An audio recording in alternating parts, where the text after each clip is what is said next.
She's the queen of West Hollywood, the patron saint of pride, and the woman who built an empire on pink cocktails and perfectly timed one-liners. Lisa Vanderpump has crafted an image of elegance, compassion, and unshakable poise over nearly 2 decades on reality television. But beneath the swans, the diamonds, and the carefully curated British charm lies a story that her most devoted fans rarely hear. Behind closed restaurant doors, in hushed producer meetings, and through sealed court documents, a very different picture emerges. This is the dark side of Lisa Vanderpump, told through the voices of those who worked for her, stood beside her, and eventually turned against her. The manipulation accusations didn't start with one person or one incident. They've been building for years, coming from castmates, producers, and even people who considered themselves Lisa's closest allies. What makes these claims particularly damaging is their consistency. Different people in different seasons across different shows have all described the same pattern of behavior. They describe a woman who uses others to do her dirty work while keeping her own hands clean, a puppet master who pulls strings from the shadows and watches as her pawns take the fall. Chris Cullen, an executive producer who worked on Real Housewives of Beverly Hills for years, finally broke his silence in the tell-all book Not All Diamonds and Rose. His account was damning and specific. According to Chris, Lisa's strategy was clear and calculated. She wanted to control storylines by creating big, explosive moments where other people looked bad. Then she could swoop in as the voice of reason, consoling and advising the very people she'd set up for failure. The key was never getting her own hands dirty. She needed someone else to light the match while she stood back and watched the fire spread. Chris detailed how Lisa used Brandi Glanville as her weapon against Adrienne Maloof during their feud about tabloid leaks. Brandi had learned about Adrienne using a surrogate through someone who worked for Lisa. When Brandi told Lisa the secret, Lisa's response was telling. She kept asking if Brandi was going to say anything about it. She harped on it repeatedly. The message was clear without being explicit. Lisa wanted Brandi to expose Adrienne's secret on camera, and she kept pushing until it happened. When the fallout came, it was Brandi who took all the heat while Lisa positioned herself as the neutral party. The pattern repeated during the Munchausen controversy involving Yolanda Hadid. Lisa Rinna brought up the possibility that Yolanda might have Munchausen syndrome, questioning whether her Lyme disease was as serious as she claimed. It was a cruel accusation that caused enormous pain. Years later, Rinna admitted she'd been played. She said Lisa Vanderpump had masterminded the whole situation, feeding her the rumor from one of Lisa's friends and pushing her to bring it up on camera. Rinna described being produced without even knowing she was being produced. Looking back with shame, she realized Lisa had used her to strike at Yolanda while maintaining her own innocent image. Rinna apologized publicly, stating Yolanda didn't deserve what happened and that Lisa had caused it all. Even Catherine Edwards, who seemed to be Lisa's ally during her single season on the show, witnessed the manipulation firsthand. She revealed that during a dinner that was becoming boring, Lisa received a text from producers saying they needed to make something happen. Lisa showed Catherine the text and they both understood what it meant: create drama for the cameras. Catherine also noted that the conversation shown on air was completely different from what actually happened. There was no dramatic kicking anyone out of the house. Brandi Glanville, who went from being Lisa's closest friend to her most vocal critic, has spent years trying to explain what happened between them. According to Brandi, once she called Lisa manipulative on camera, everything changed. She lost her audience. She became the enemy. Brandi believes Lisa orchestrated her firing from the show by turning fans against her. She's claimed repeatedly that Lisa tried to ruin her life, going so far as to demand a specific number in an apology, representing what Brandi believes she lost because Lisa allegedly tried to trash all her businesses. The most infamous example of Lisa's alleged manipulation came during Puppygate, the scandal that ultimately drove her off Real Housewives of Beverly Hills. Dorrit Kemsley had adopted a dog from the Vanderpump Dog Foundation. But when things didn't work out, she gave the dog to a friend rather than returning it to the rescue. When this information became public during filming, Lisa insisted she didn't leak the story to Radar Online. But Lisa Rinna claimed that Lisa Vanderpump had previously told her that if she ever needed to leak a story, Lisa knew exactly who to contact. Kyle Richards, Lisa's friend of many years, found herself in the impossible position of having to choose whether to believe Lisa's denials. Kyle ultimately sided against Lisa, stating she believed her friend had leaked the story to control the narrative. This betrayal marked the end of their friendship. When Kyle tried to discuss it at Lisa's house, Ken Todd literally kicked her out, shouting, "Goodbye, Kyle," as she left.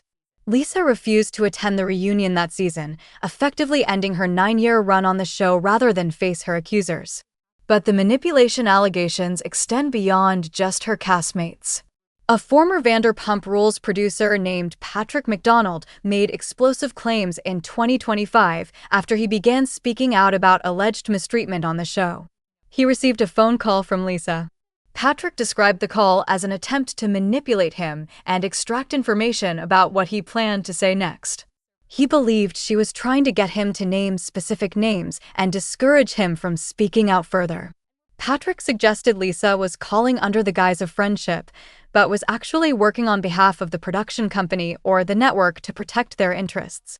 Beyond manipulation, Lisa's restaurants have become the center of repeated legal battles involving employee mistreatment. These aren't minor complaints from a single disgruntled worker. They're multiple class action lawsuits spanning different restaurants and years of alleged violations. Former employees have accused Lisa and Ken Todd of systematically failing to pay proper wages, manipulating time cards, denying overtime, and creating hostile working conditions. In 2020, former pump server Ernest Bennick filed a class action lawsuit claiming the restaurant failed to pay overtime wages to employees who regularly worked off the clock. The suit alleged that workers were required to be on call without compensation and were paid at improper rates when they did work. Lisa and Ken initially denied everything and tried to fight the lawsuit. They claimed the restaurant had closed and they had no assets to pay, but former employees pushed back, noting that Pump had reopened in a new location. They pointed to Lisa's reported $90 million net worth. In 2025, a judge finally ordered Lisa and Ken to pay $490,000 to settle the case.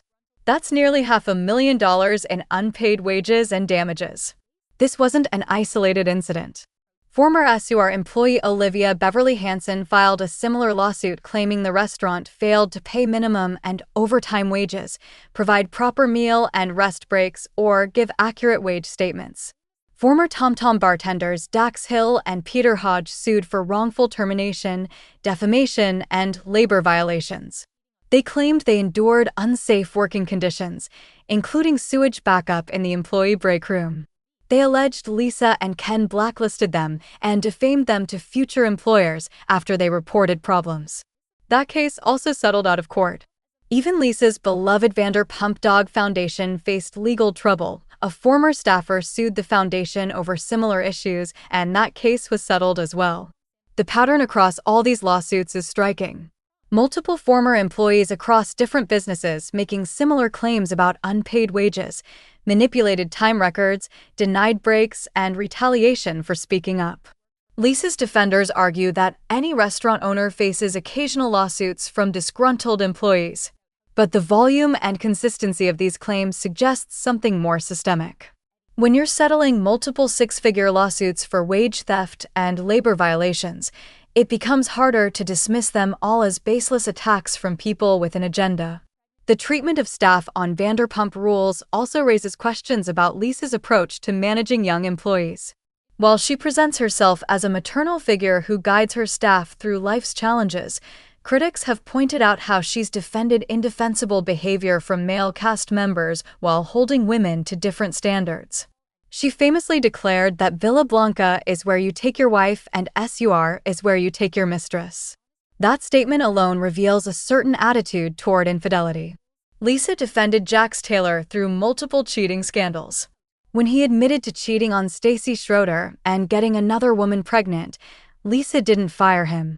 When he cheated on Brittany Cartwright with Faith Stowers, Lisa kept him employed. She defended Tom Sandoval during his scandal, saying the punishment didn't fit the crime, even though he'd conducted a months-long affair with Raquel Leviss while living with Ariana Madix. Lisa rewarded bad behavior by giving Tom Sandoval and Tom Schwartz their own bar, Tom Tom, despite Schwartz's repeated verbal abuse toward his wife Katie. When James Kennedy was arrested for domestic violence after allegedly slamming his girlfriend to the ground, Lisa's response was disappointingly weak. She barely held him accountable and almost seemed to be defending him. She described herself as a matriarch figure to James and said she'd never dropped the ball on someone she'd supported. But what about the women who worked for her and were affected by these men's behavior? Where was her maternal protection for them? Skeena Shea's experience reveals another troubling aspect of Lisa's management style. In her memoir, Skeena accused Lisa of exploiting her pain for television. The affair Skeena had with Eddie Cibrian, who was married to Brandi Glanville at the time, became the launching point for Vanderpump Rules. Lisa orchestrated Skeena and Brandi's confrontation at SUR, which served as the crossover from Real Housewives of Beverly Hills to the new spin-off. Skeena claimed Lisa used her real-life pain to build a television empire and then gaslit her about it for a decade instead of being honest from the beginning. When reporters asked Lisa about these accusations, her response was cold and dismissive. She showed no empathy for how Skeena felt used. The racism allegations connected to Vanderpump Rules cast members also reflect poorly on Lisa's leadership. When Stacey Schroeder and Kristen Duke called the police on Faith Stowers, a black cast member, falsely accusing her of a crime based on a photo that didn't even show Faith, Lisa didn't take decisive action. It took national outrage and pressure from Bravo before Stacey and Kristen were fired. Faith herself filed a lawsuit detailing the mistreatment she endured, including racial slurs and physical threats from other cast members. According to Faith's declaration, when Lala Kent allegedly held a knife to her throat during an argument, Lisa Vanderpump warned Faith that she would be terminated if she couldn't find a way to get along with her attacker. Faith stayed silent out of concern for her job security. Max Boyens, who appeared on Vanderpump Rules Season 8, had old tweets uncovered showing he'd used racial slurs and made derogatory comments about Asian people. Lisa initially defended him, saying she'd never seen any indication he still held those beliefs, but Bravo ultimately fired him anyway. The fact that Lisa was willing to look past his documented racism until public pressure forced the network's hand says something about her priorities. Throughout all these controversies, Lisa has maintained her image as a gracious, elegant woman who rises above the fray. She presents herself as someone who's too busy managing restaurants and hosting charity events to engage in petty drama. When accused of manipulation, she acts wounded and confused, questioning why anyone would think she has time to orchestrate schemes when she's juggling 3 restaurants and filming multiple shows. But this defense rings hollow when you look at the accumulation of evidence: the producer who worked with her for years, the multiple castmates who independently described the same manipulative patterns, the former employees who filed lawsuit after lawsuit, the staff members who've spoken out about mistreatment. Lisa's transphobic joke during a lie detector test about Erica Jane, which she later apologized for as a poor choice of words, shows how her carefully crafted persona can slip. Someone who's positioned herself as a champion of the LGBTQ community and patron saint of pride shouldn't make jokes that belittle trans people regardless of context. The fact that it happened during the heat of the Puppygate scandal, when Lisa was under intense scrutiny, suggests that her true character emerges when she's under pressure. Her husband, Ken Todd, plays an interesting role in all of this. He's fiercely protective of Lisa, often aggressively defending her against any perceived slight. But his behavior has crossed lines, screaming at cast members, literally kicking Kyle out of their home, and confronting people in ways that feel threatening and inappropriate. Ken's aggression serves Lisa's interests by intimidating people who might challenge her, while she maintains her refined composure and can claim she's not responsible for his actions.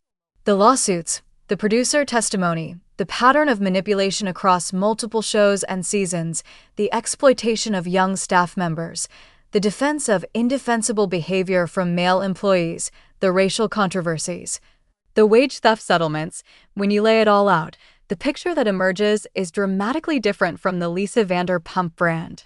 She's built an empire on the image of grace, humor, and maternal wisdom. But that empire appears to have been constructed on the backs of manipulated castmates and underpaid employees. What makes Lisa's dark side particularly effective is how carefully she's hidden it. She understands optics better than almost anyone in reality television. She positions herself as the wise elder guiding lost young people, which makes it harder to question her motives. Her charitable work with dogs and the LGBTQ community provides cover for her less charitable behavior toward the people in her orbit. But even her exit from Real Housewives of Beverly Hills was masterful in its execution. By refusing to attend the reunion, she denied her accusers the confrontation they wanted. She left on her own terms, maintaining control of the narrative. She could frame herself as the victim of jealous castmates rather than someone who'd been caught and exposed. Her fans rallied around her, attacking the other women for ganging up on poor Lisa. The manipulation accusations, which had been building for 9 seasons, became background noise to the larger story of Lisa's dramatic departure. Lisa Vanderpump is undeniably talented. She's built successful businesses, created compelling television, and maintained relevance in an industry that chews people up and spits them out. Her restaurants have been West Hollywood institutions for years. Her shows have launched careers and created cultural moments. She's genuinely done important work for animal rescue and LGBTQ rights.